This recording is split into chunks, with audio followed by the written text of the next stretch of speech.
नमस्कार भक्तों, आज आपका स्वागत है भक्ति विद आकांक्षा में। आज हम श्रवण करने वाले हैं श्री शिव पुराण का अध्याय 4 का महत्व।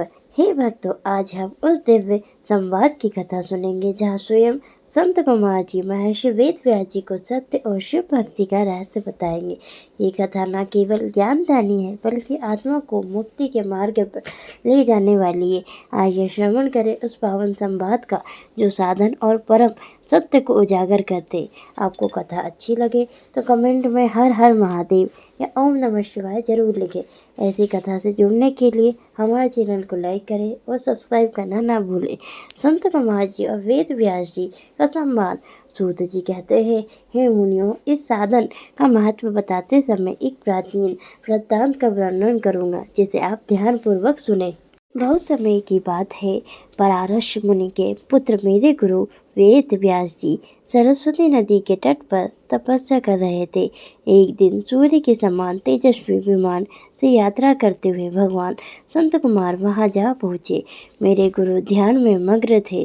जागने पर अपने सामने संत कुमार जी को देखकर वे बड़ी तेजी से उठे और उनके चरणों का स्पर्श कर रहे उन्हें अर्घ्य देकर योग्य आसन पर विराजमान किया। प्रसन्न होकर संत कुमार जी गंभीर वाणी में बोले, मुनि, तुम सत्य का चिंतन करो। तत्व का चिंतन ही श्रेय प्राप्ति का मार्ग है। इसी से कल्याण का मार्ग प्रशस्त होता है। यही कल्याणकारी है।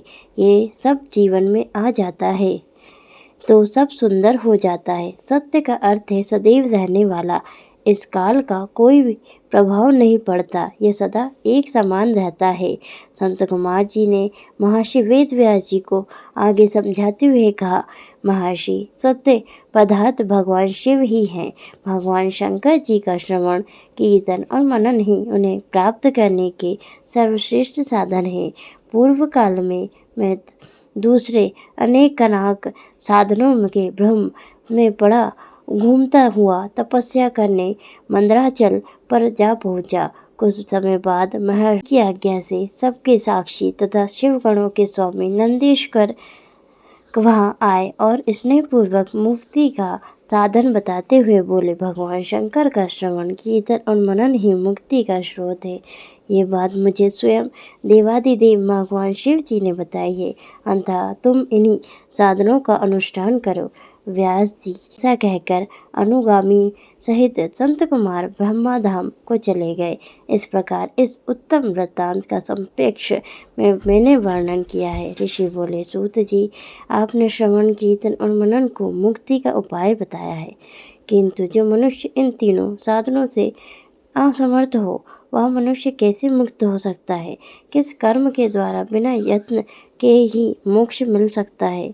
इस प्रकार संत कुमार जी के वचनों ने ये स्पष्ट कर दिया कि भगवान शिव जी का श्रवण, कीर्तन और मनन से बड़ा कोई साधन नहीं है।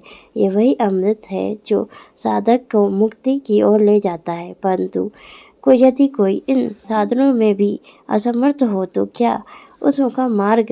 यही प्रश्न उठाया आगे ऋषियों ने और यही अगली कथा का प्रारंभ होगा। जुड़िए रहिए अगली भक्तिपूर्ण कथा के लिए। हर हर महादेव।